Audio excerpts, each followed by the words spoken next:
होगी। अब मैं चलूंगी सीधे जयकरण वर्मा जी के पास। जयकरण जी, आप बहुत देर से इंतजार कर रहे थे, माफी चाहती हूँ। बीच बीच में देखिए सीएम योगी आदित्यनाथ का जो प्रोग्राम है हमें उसे भी दिखाना पड़ रहा है, इसलिए थोड़ा देरी हुई मुझे आप तक पहुंचने में। ये जरा बताइए, अभी जो ये फीस बढ़ोतरी की बात हो रही है, जो चर्चा हुई है, जो फीस बढ़ा दी गई है, हालांकि शर्तें भी इसमें रख दी गई हैं कि अगर मनमानी होगी तो आप शिकायत भी कर सकते हैं। अगर किसी अभिभावक को, छात्र को दिक्कत है तो वो जिला शुल्क नियमित समिति के तहत जाके शिकायत भी कर सकता है। और आप 19-20 का एक खाका देखकर 5% फीस बढ़ोतरी कर सकते हो, उससे ज्यादा नहीं कर सकते आप। तो ये सारी चीजें अगर देखी जाए तो किस तरीके से आप इसको समझ रहे हैं अभी? देखिए, आपके द्वारा, भारत समाचार के द्वारा इस माहौल में भी शिक्षा पर, रोजगार पर, फीस बढ़ोतरी पर चर्चा आप कर रही हैं। आपको मेरा नमस्कार है, सलाम है। आपके उत्साह को मैं नमन करता हूं। मैं इतना कहना चाहता हूं कि भारतीय जनता पार्टी कहीं से भी उत्तर प्रदेश ही नहीं, पूरे देश की जनता को शिक्षा में आगे नहीं बढ़ाना चाहती, शिक्षित नहीं करना चाहती। मुझे तो दुख है।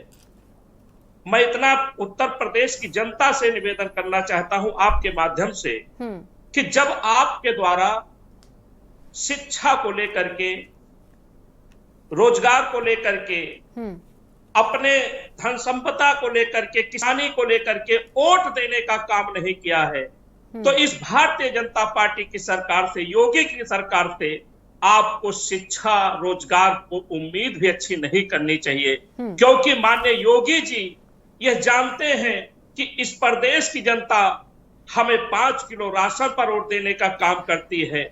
इस देश की जनता, इस प्रदेश की जनता। जयकरण जी, देखिए आप जिक्र कर रहे हैं और देखिए बहुत ही गंभीर मसला है, बहुत ही ज्यादा इस मामले को सीरियसली में लेना भी चाहिए, क्योंकि ये अभिभावकों से जुड़ा मसला है और फीस वृद्धि का मसला है जिससे हर कोई प्रभावित है आज। लेकिन जरा ये बताइए, जिस तरीके से आप करें कि शिक्षा को लेकर काम नहीं करे सरकार, शिक्षा को आगे नहीं बढ़ाना चाहती सरकार, तो इसको लेकर मुझे लगता है अभी गवर्नमेंट एक अच्छा फैसला लिया है। स्कूल चलो अभियान को वो बहुत आगे बढ़ा रहे हैं, हर एक विधायक को, अधिकारी को जिम्मेदारी दी जा रही, तो इसको आप फिर क्या नकार देंगे क्या?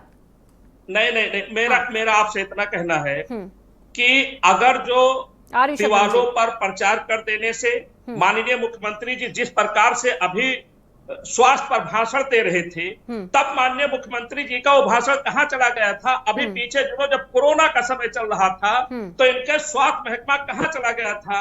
आप स्वयं साक्षी हैं, हमारे उत्तर प्रदेश, देश की जनता साक्षी है। जब तड़प तड़प करके पूरी हमारी नदी के किनारे लाल हो गए थे, हमारी नदियां भर गई थी लाशों से, तब इनका भाषण कहाँ चला गया था? आज बीते समय पर हमारी भावनाओं से खेलना चाहते हैं। योगी जी को मैं दाद देना चाहता हूँ भारतीय जनता पार्टी की सोच को, कि वो हमारी भावनाओं को लूट करके, हमें गुमराह करके हम सरकार बना लेते हैं। चलिए शबनम जी देखिए, पीके श्रीवास्तव जी और जयकरण जी कह रहे हैं कि शिक्षा को लेकर आपको भी और सोचना होगा।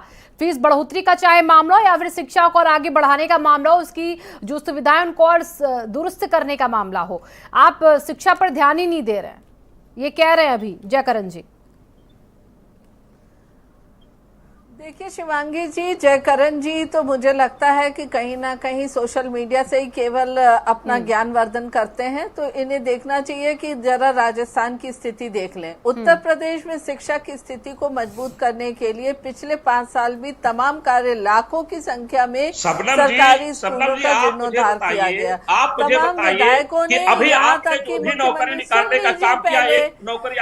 सुन लीजिए देखिए इस तरीके से दर्शक ना आपकी आवाज जयकरण जी, आप बात सुन लीजिए शबनम जी की, वो आपकी बात को बहुत ध्यान से सुन रही थी, इंतजार कर रही थी, अब आप उनकी बात को सुन लीजिए, बोलिए।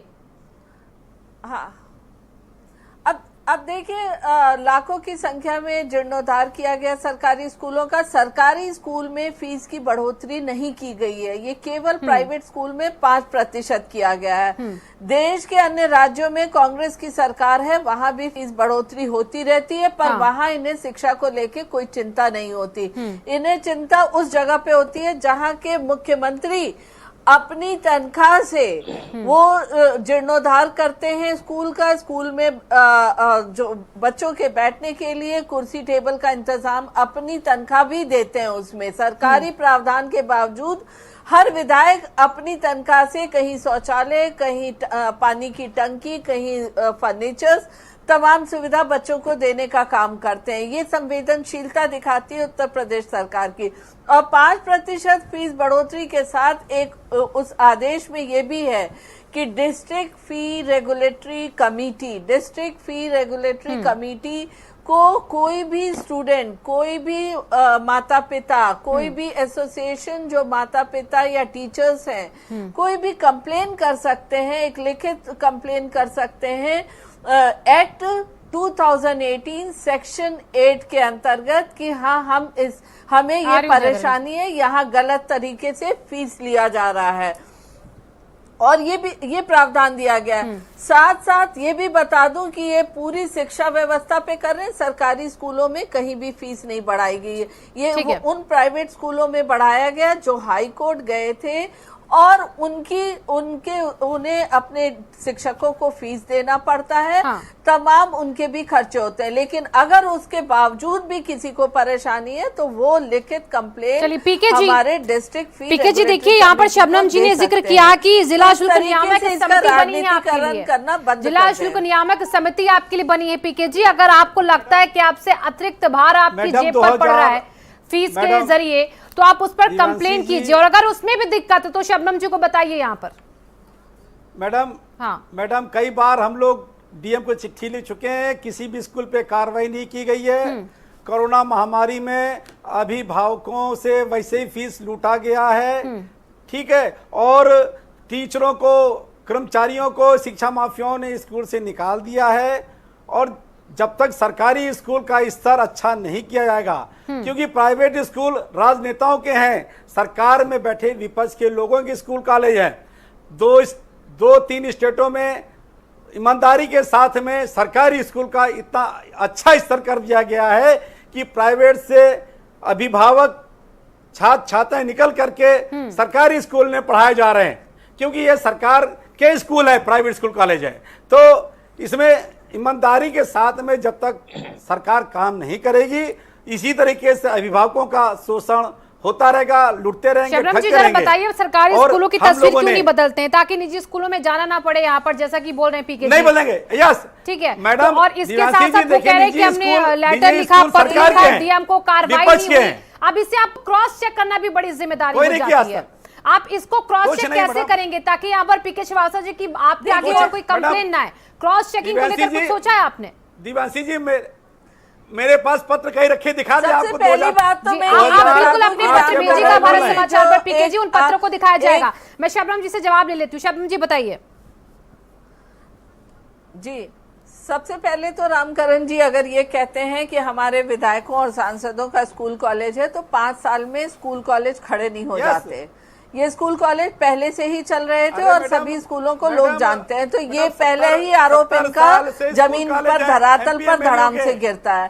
दूसरी बात, सरकारी स्कूलों को पिछले 5 साल से लगातार मजबूत बनाया जा रहा है। इस पर सरकार संवेदनशील है। आप अगर धरातल पर जाकर देखें तो अंतर है। आप अगर चलिए पीके जी, आपने जो बातों को यहाँ पर रखा है, मैं मुझे उम्मीद है कि शबनम जी उन बातों को अब समझ रही होंगी। और जो आपने बताया कि आपकी शिकायत गई है डीएम तक लेकिन कार्रवाई नहीं हुई है, तो शबनम जी उस पर भी ध्यान दीजिए। वक्त की देखिए पाबंदी है और चर्चा को मुझे भी यहीं पर समाप्त करना होगा, लेकिन फीस बढ़ोतरी का जो मसला है इसको लेकर अभिभावकों पर अब बोझ कहीं ना कहीं जरूर पड़ रहा है। लेकिन इसके साथ साथ एक मसला और है कि जो गलत तरीके से, अवैध तरीके से फीस वसूली जाती है चार्जेस के, मेंटेनेंस के नाम पर, उसको भी देखा जाए। धन्यवाद।